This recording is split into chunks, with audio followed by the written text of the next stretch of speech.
This season is called Home, and there are 2 reasons for that. Spiritually, God has welcomed me back home, a story that will unfold throughout this channel. But this series is also about a physical journey.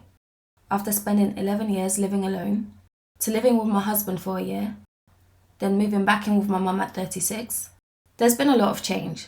Now I'm home. Get comfortable as we unpack. Previously on Home, I was devoted to the cause of finding a house. If you have a 3-bed house, how can you just have 1 bathroom? At this point, my list is just growing. I'll be so real with you guys. We're coming from the region of 250,000. Make sure you're caught up on the previous episode and let's dive into today's episode. Once again, return of the man. Watch my flow, you know that I'll be back. Here I am, return of the man. An invitation to abundance life. Isaiah 55, 8-9. For my thoughts are not your thoughts, nor are your ways my ways, says the Lord. For as the heavens are higher than the earth, so are my ways higher than your ways, and my thoughts than your thoughts. Hello my beauts, welcome back to my channel. My name is Mary. If you're new here, I'm a natural hair and lifestyle content creator. At this point, I'm not sure whether it's nerves, whether it's a delayed response, the fact he's not used to talking to the camera. I don't get it. Let's go again. Hello my beauts, welcome back to my channel. My name is Mary. I'm a natural hair and lifestyle content creator. And I am Eric, the husband. I think we'll get there one day, I'm not sure. Thank you for tuning in to episode 5, The Bidding War. I know we left you on a cliffhanger and some of you did not like that, but there's a reason for it, okay? We couldn't just tell you everything that happened within that episode. We want you to come back, right? Yeah, as we said in the other video, we want to keep you guys in suspense, so that's why we don't want to give you all the details. So I hope that worked. I hope you have been anticipating this next episode. So let's get into it. So December 16th, 2023, we found the dream house. The dream house was the house that God showed Eric in a dream. And he could identify the house through what?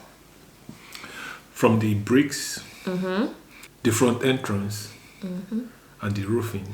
When we left the house, he later told me in the car on the way back to London that was the dream house. The day he spoke about the dream house, he did mention the colours of the bricks and things like that, but I forgot, so that wasn't even in my mind when we saw the house. There were actually 4 houses we saw in the last video. 2 were new builds and 2 were old builds, but I didn't show you the first old build we saw because we already knew we weren't going to accept it. I mentioned in the last video that I was actually thinking we should look at house number 2, which was the Red Row new build 3-bedroom house. And so before putting an offer in for this dream house, I remember messaging my sister and giving her a summary of what went down on the day. And this is because before we went to Kent, I had given her the Red Row option and the 2 old builds. And between her and her husband, I had said to both of them, well, I said to her, and I think she then asked her husband as well, rate these houses in terms of location, cost, and the house themselves. I think she had put the old house and then dream house and then Red Row. On his list, the dream house came first. I just wanted to gauge what they were thinking at the time. I found it interesting that Samson really liked the dream house because we really like the dream house. Yeah. It's just that the money we didn't like. So for me, I was already thinking about, oh, we're gonna go ahead with the Red Row house because they had incentives. And the thing with buying an old house is we're not gonna get incentives. And I think it's important to mention here that we weren't going to use any of the government schemes. When I started saving for our house, I had actually been saving in the Help to Buy accounts that I opened with Halifax. And then I found out that the Lifetime ISA made more sense. So I moved my savings from the Help to Buy ISA to the Lifetime ISA. And I thank God I did because the Help to Buy stopped running before I bought a house, so I wouldn't have qualified anyway, and I got more money from the lifetime ISA. So definitely check it out if you're a first time buyer, but please note this government is moving mad, so make sure you read the terms and conditions properly. I need to note that this is not financial advice. I'm not a financial advisor. You lot already know, even Eric has said this as well actually. Our thing is we didn't want to be paying a mortgage for a long time or above our expense or anything like that. So for me, when it came to buying a house, if I were to buy a house, I knew from a long time ago that I was never going to use any of these government schemes. I didn't want another loan. I just wanted the mortgage if possible. I think one of the things that did attract me, obviously you guys know by now, I know that new build is quote unquote a scam, depending on, that's how I see it personally. So at the time I was thinking with the incentives, you know, it'll be better for us. We don't have to put as much of a deposit down, etc, etc. Whereas if we do go for an old build, we have to put as much deposit money down as we can if we're going for a house that was above our original price range. Yeah. So that we can still qualify to buy that house, basically. After he told me in the car that was a dream house, I don't think we spoke any further about. Yeah. Did you say I should put an offer in? Was there anything? No, I think it was when we go home. Yeah, I do think that's what happened. I think you mentioned it was a dream house, and then after I laughed and stuff, the conversation kind of died. Nothing else happened. One of the things that we took from the dream house was a leaflet. So the estate agent had created a leaflet, and I remember taking it when arriving at the house. Actually, I gave it to Eric because I see Eric holding it all throughout the video. It was something he left in the car at the back seat. When we got home, I took the brochure from the back seat, and that's when we started discussing it. I think I told you, I think we were having a discussion at home, and I was like, yeah, just put an offer. If they decline, they decline. Yeah, you did.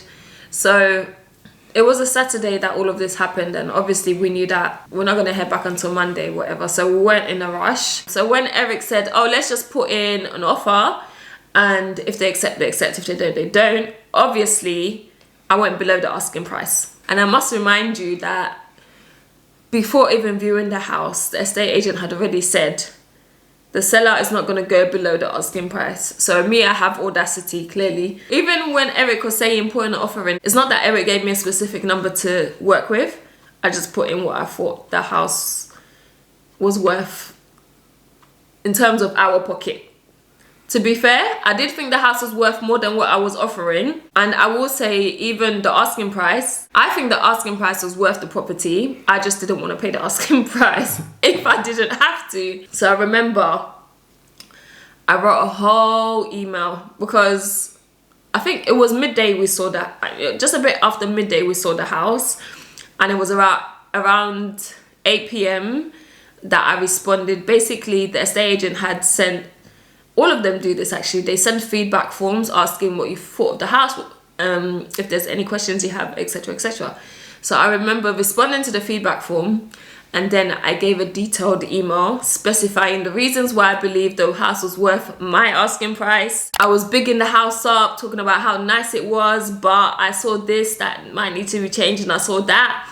And because of all of these remedial things that we would have to do, I felt that my offer was okay. I remember talking about how the house was great because I could easily get to London, being that the train station wasn't far away. I also stated that we were first-time buyers, and being first-time buyers, we were already ready. We had our deposit, we have a mortgage in principle to show that we can afford the property, etc, etc. But please note that when I was talking like this, the mortgage principal we had at the time was one that Halifax had given to us based on our circumstances at the time, and it differed from the one that our mortgage advisor had given us when we went through our first negotiations with property. I don't know what to call it, but go to episode 2 if you don't know what we're referring to.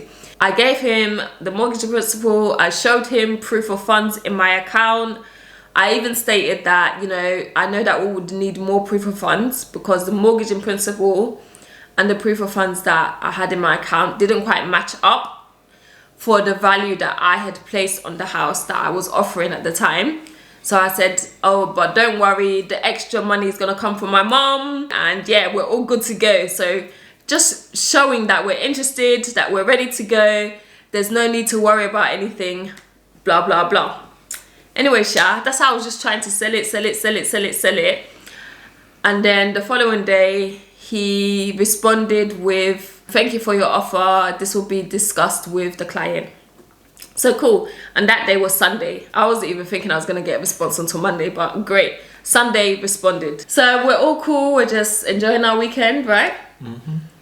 I mean, we're looking at the brochure, talking about how nice the house is, all this and all that. Yeah. Remember, at this point, we're still waiting for a feedback from Redrow as well on how much that house was. And yeah, so all of that is going on. It's a busy weekend. We're waiting for responses from both parties. Monday now comes and Redrow get in touch with me. I've already mentioned everything that happened with Redrow in episode 4, so go check that out. Let's keep this to the dream house, right? So the estate agent gets in contact with me and he's saying, yeah, your offer's rejected. I already knew it was going to be rejected, to be fair, because he already stated they're not going to go below. You're copying me. I'm the one that's talking here. You've hardly spoken, so why are you drinking? These times, Eric is sleeping. So, because I haven't spoken to him about how much we're even putting down and things, I'm hesitant. I'm hesitant to say to him, okay, this is my counter offer, because I need to speak to my man. Do you understand? Not only that, I think 2 days before going to Kent, so 14th of December, even before that, I was messaging our mortgage advisor, and at that time I was asking him for a new mortgage in principle. As I've mentioned, we had a Halifax one which I was using based on what they thought we would be entitled to. However, they were not going to approve us, because this is something we're going to speak about later, but I'll let you know now. They weren't going to approve us because Eric is not British, and so the application depended solely on me being the first applicant and Eric being the second. So even though we was joint, mainly they were looking at me and my position because I'm a British citizen. So when I went back to speak to Halifax, they basically said, oh no, my husband hasn't been in the country for over, was it 3 years, they said? They had a maximum amount of time that Eric was supposed to be in the country before they would even consider giving us a mortgage. So yeah, you want to say something? Yeah, they thought I'm gonna run away with the money. Said he can't be trusted. He ain't been in the country for 2 years yet. Because of that, I had already reached out to our mortgage broker, who helped us with getting an offer and putting an offer in for the house in episodes 2. And this is how God works. Between the time of putting an offer for that house in episode 2, which was in June 2023 to December 2023, I had started a new job, and so I had a little bit more money available that I wanted them to consider as part of our application, so that we could get a higher mortgage in principle, because we were looking at houses that were above what we initially decided we were going to go for. I went back to our previous broker and basically asked for a reassessment to see how much we could actually afford. When the agent called me on the 18th and said, oh yeah, our offer's been rejected, I was waiting for 2 things. 1, to speak to Eric to see how much more we should actually go for, and 2, for the mortgage broker to send the new mortgage in principle, so that I know that we could definitely afford this house. Unfortunately, I didn't hear from the mortgage broker that day, which was a Monday, but I did give a counter offer to the estate agent. Anyway, when I say things like only or little, I mean, let's be serious, it's not only, because I was about to say I only put an extra £10,000 in on top of the previous offer, but £10,000 to the average Joe and Jane, Eric and I, is a lot of money, okay? £10,000 is a lot of money.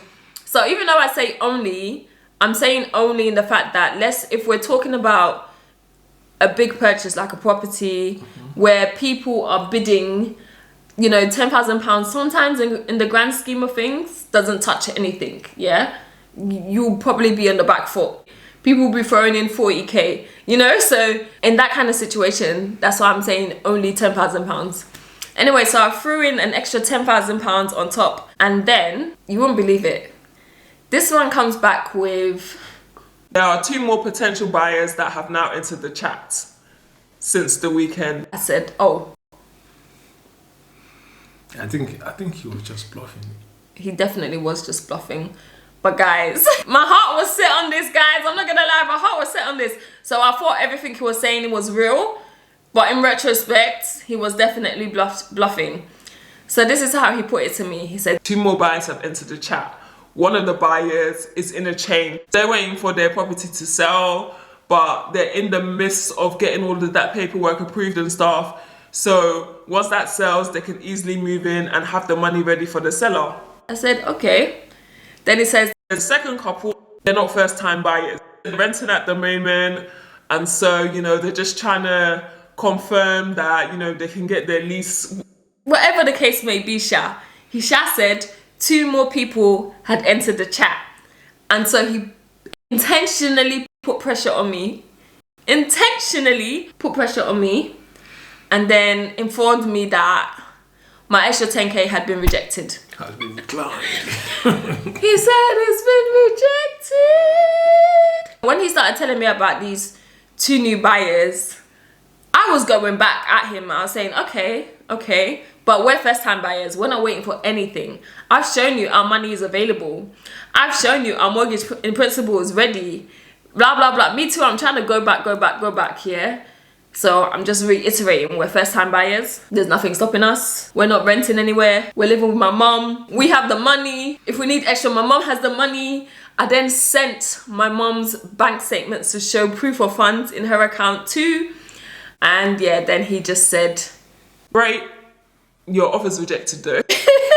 guys, I just put an extra £5,000 on top. I said, just keep us in. You know, we're willing to go more, but in all honesty, there's only so much more we can go, basically. So I just put an extra 5,000 to sweeten the deal. And that was the end of the day because it was becoming too much. I think that was around 4 or 5 that I just said, yeah, okay, cool, we'll go higher, basically. So the following day, 18th of December, first thing in the morning, thank you for your offer, put it forward to the client, they've rejected it. I'm just like, this is becoming ridiculous. Anyway, I left it. Fortunately, the mortgage broker came back to me, emails back, and he says, oh, he's really sorry that he had gone on leave. And this is where I was getting annoyed. I remember saying to my sister, if you know you're going on leave, why don't you put an out of office on? Because I'm thinking I've been messaging you and nothing, no one picked up, I didn't hear from me. I was telling you to go to another mortgage advisor. Even my sister even gave me her mortgage advisor, like, oh yeah, just, you know, but I was thinking, oh, we've already started with this guy, and you know, he's already stated that when we're ready to finally move forward with a property, we basically were just going to pick up from where we left off. I've already paid for half of the service, so the other half will be paid when we do sign on the dotted line for whatever property we do manage to bag. So even though Eric was saying go to another mortgage advisor, I was thinking we're gonna have to start again, sending in paperwork, all of that. That was long. And then my sister was saying, oh, just speak to mine, he doesn't take money straight away, so you'll be fine. But I was to me, I'm just thinking, this guy has already started with us, he's already got half my money. Do you know what I mean? Honestly, guys, I don't even do myself any favours sometimes. I really do have coconut head majority of the time. So since the 5th of December, I didn't hear from Jordan until the 12th when he informed me that he was back from leave. Between the 5th and the 12th, I should have just gone with my sister's mortgage advisor and get a new MIP, but I waited for Jordan. So the 12th, he told me he was going to get it to me. By the 14th, I'm still chasing him, hearing nothing. Thank God he replied on the 18th of December, which was the last day of our bidding war. And he was apologizing that he's going to get the new mortgage in principle to me within the hour.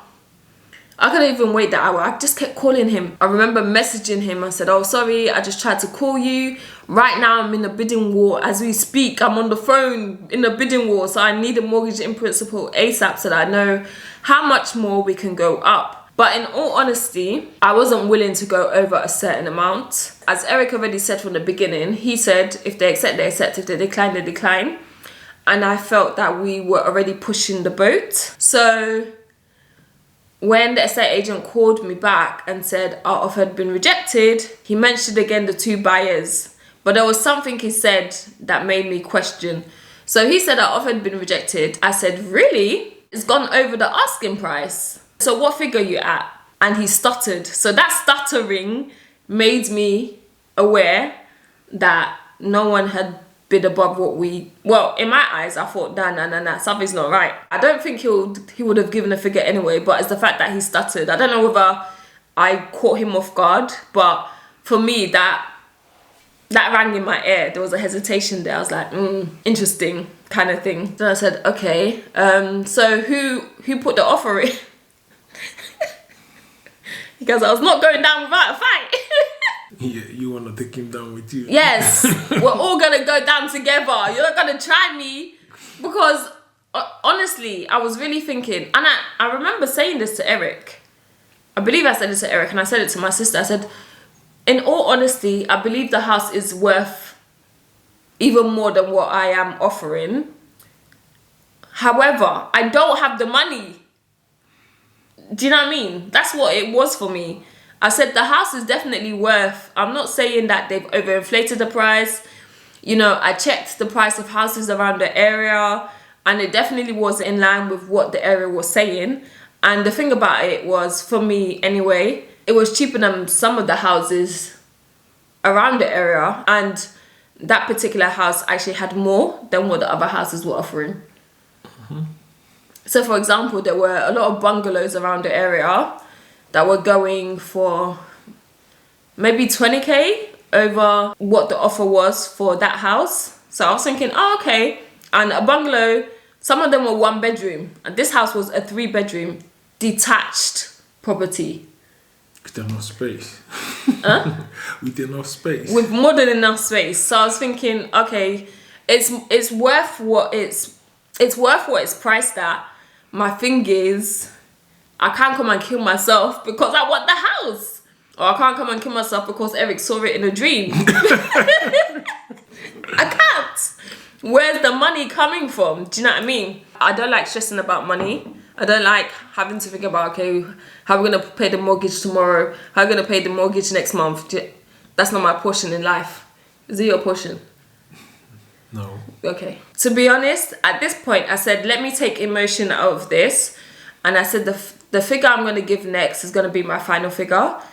And that was irrespective of whether he came back with another story that this time I was not going to be buying at all. Whether the new mortgage in principle gave, I don't know, 50k above the asking price. Whatever the case may be, Aisha was not budging on my last counter offer. Fortunately, I'm saying fortunately, but yeah, honestly, it's fortunate. After the estate agent called me to reject my, at this point it's my third offer, an email then came through from my mortgage advisor and he sent it directly to the estate agent and CC'd me and Eric in and was like, this is the new mortgage in principle, just to confirm that they're good for this. Do you know what I mean? They're good for it. And he even said that he may be able to stretch that mortgage in principle further if we were to go through more negotiations.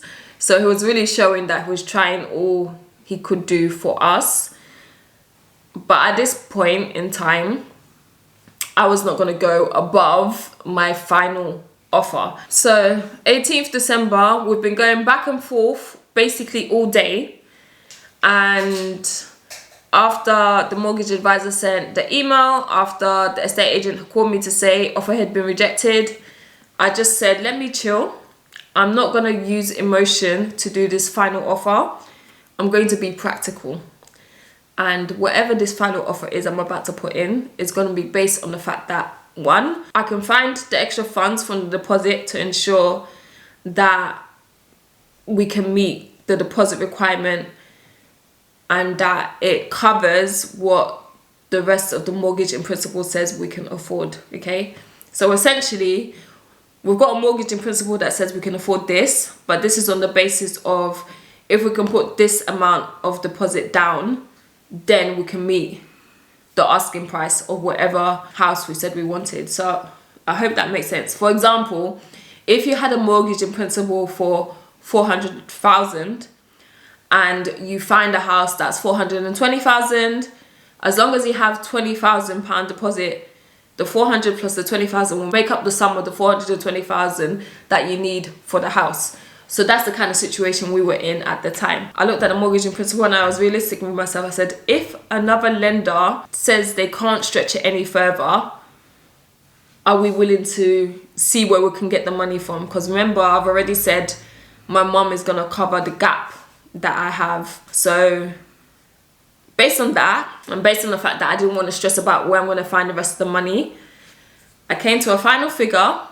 And at 4 p.m. on the 18th of December, I sent it. And it was within a matter of minutes. He called me back, guys. Within a matter of minutes. Call me back. This is still too low. Another offer's come in. Are you willing to go any higher? I said, no, I'm not. I said, I'm not.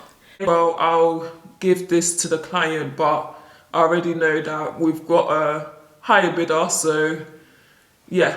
That's basically what that conversation was. I was so disappointed. So disappointed. And I remember going to my sister and saying, oh, he said it's not even going to be enough.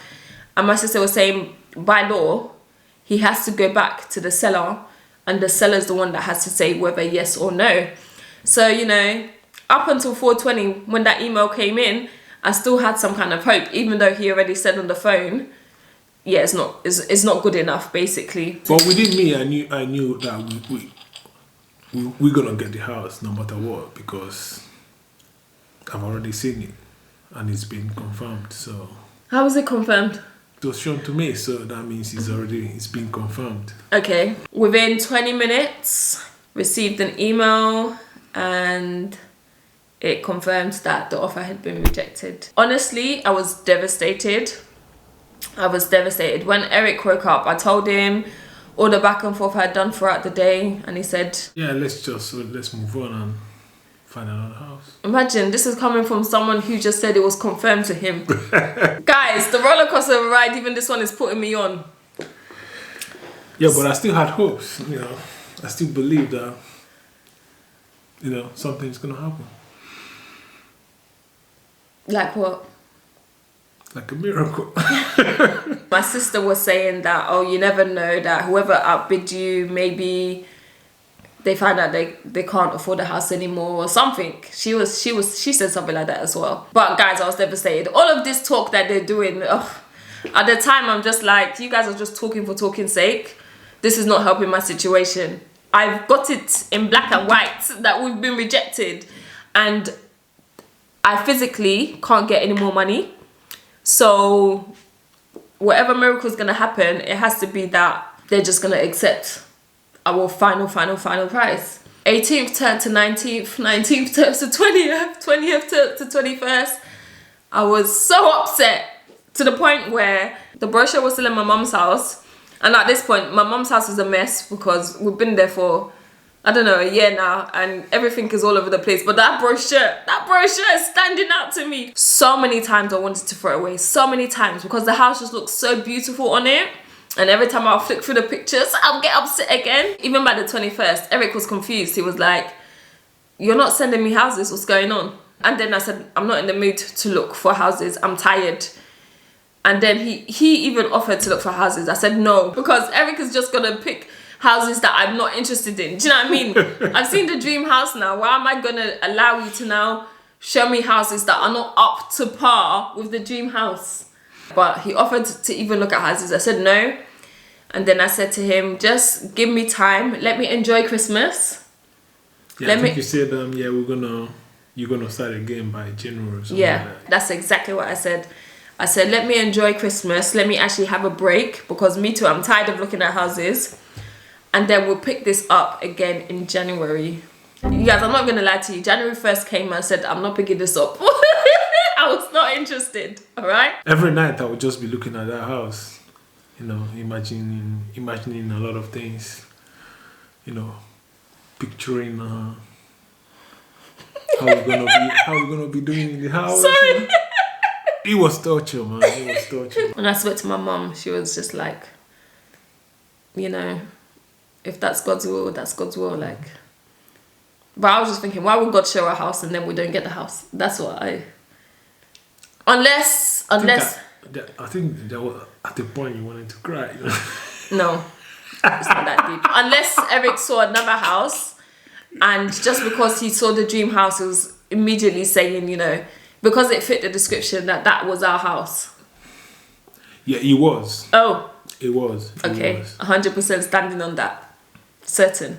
But when you saw the picture, you didn't say, when I first showed it to you, or you didn't pay attention to the outside, or what was it? You know, the pictures is not like same. Immediately I physically saw the house. From the outside, I saw the house. I was like, yeah, this is exactly like 100% the house I was shown in my dream. I was like, yeah, this is the final poster. I fell in love with it straight away.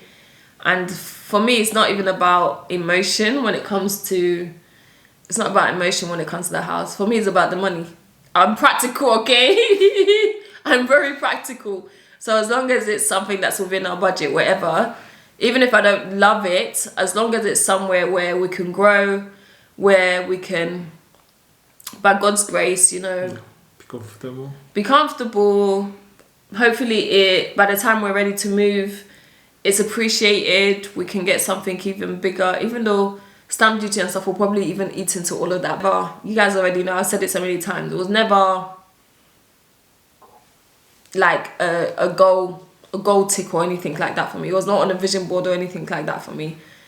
Maybe until we started the process, that's when I started getting excited. But saying that, that's the same thing with getting married. I've never been the kind of person to dream about getting married and whatever.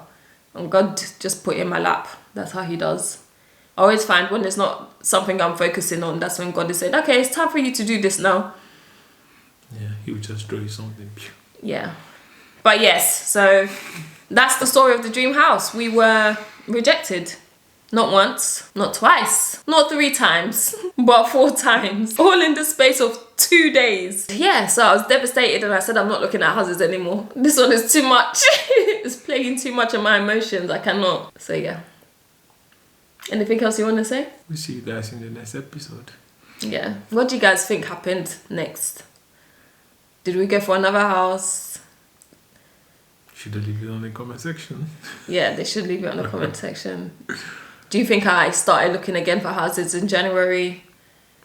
Did Eric's dream come to pass? What do you think happened? Just let us know. Yeah, let us know. Or let her know. She will let me know. Guys, ask Eric to read the comments because some of you even comment. Some of you comment specifically to him and he doesn't respond. Tell him to watch the videos and read the comments. No. It's not that I don't want to watch the video. It's just I'm a busy guy, you know. Ask him what he's busy doing. Someone that can be on Facebook. I'm a busy guy. Doing what? No, doing a lot of things. Like? Work. And? Work. And? Work. So where do you have time to speak to your family on the phone? Where do you have time to go through Facebook? This guy knows more about the latest trends than I do. So you can't be that busy. Anyway guys, that is it for this video. And we'll see you in the next episode. What number is the next episode? Do you know? Number 6. Okay, at least he knows that.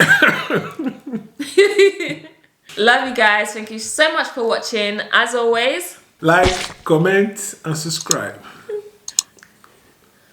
Either way, subscribe, like and comment. So as long as the 3 are there. So. I cannot with this guy. Thanks for coming and being my audience today. Didn't talk much. Thank you for having me. Thank you. Love you guys. Bye. Bye. Turn up the watch my flow. You know